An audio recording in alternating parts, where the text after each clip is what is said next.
บ่แมนทุกคนตกกันไหนความใหญ่นี่อ๋อ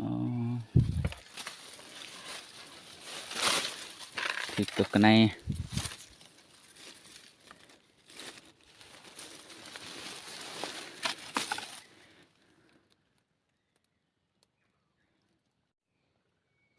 เมื่อยทุกคน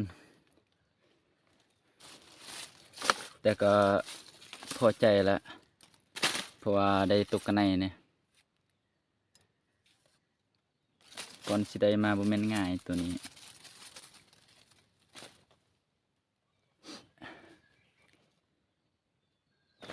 หากระถึงมื้อเช้านี่ยังอุ่นอยู่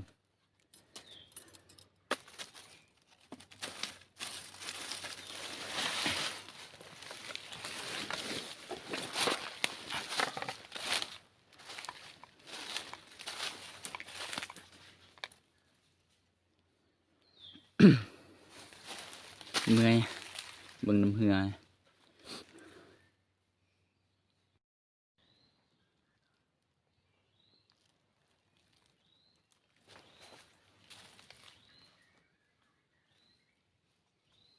ยังประมาณ2ด่าง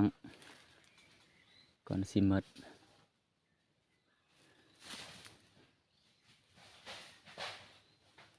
มันเป็นสัตว์หยังนะ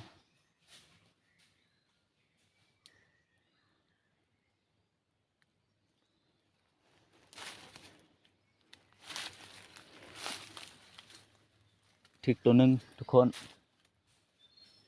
ปลามานตัวบักใหญ่นี่หนูวาย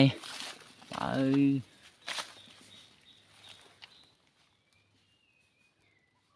หนูวายทุกคน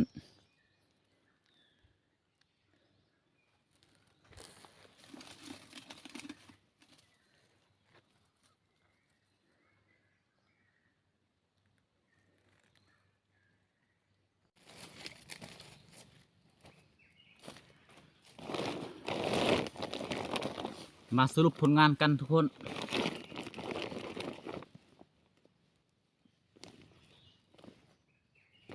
ว่าสิได้จักตัวจักแต้ม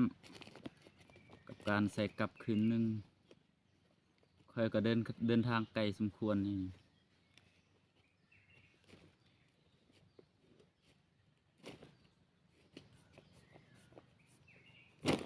เดี๋ยวมาดูกัน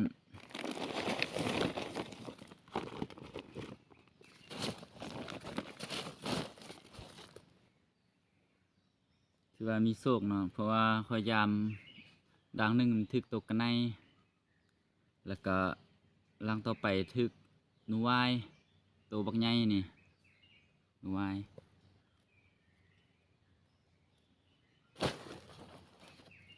และอันนี้คือกระหอกเนาะหรือว่ากระลอกหันตัวนี้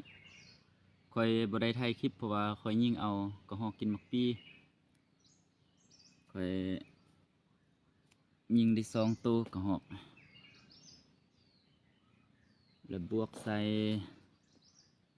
ตกกันในถึกหนูวาย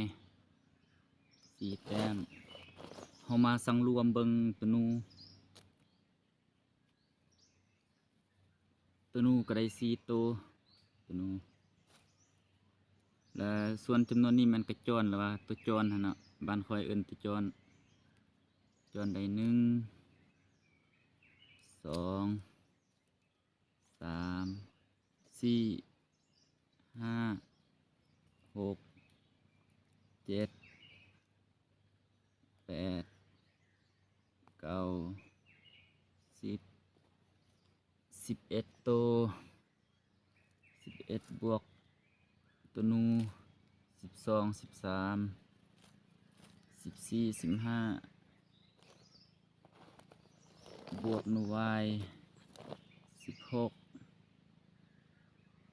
กันใน17กระหอก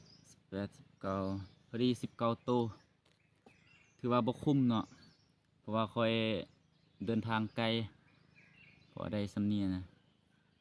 แต่ก็พอกินอยู่พอได้กินอยู่แต่จะให้มันคุ้มมันบ่คุ้มเพราะว่าค่อยเดินทางไกลเพราะว่า ประเภทตัวกระจ้อนนี่ถึกบางด่างค่อยก็บ่ได้ถ่ายหรือว่าได้อัดคลิปเพราะว่าเคยถ่ายแต่บางช่วงบางตอนบางคนอาจจะแปลกใจว่าเอ้าตอนเห็นอยู่คลิปคือว่าได้น้อยบัดนี้บัดนับก็คือหลายว่าค่อยบางด่างค่อยบ่ได้ถ่ายเนาะเพราะว่าบ่สะดวกเพราะว่าใส่แคมห้วยมันต้องได้ใส่มือจับไม้ขึ้นปีนภูปีนผาอยู่เอาก็มีแต่ส่ำนี้ทุกคนฝากติดตามหน่อยเด้อเอาขอปิดคลิปไว้ส่ำนี้เจอกันคลิปหน้าไป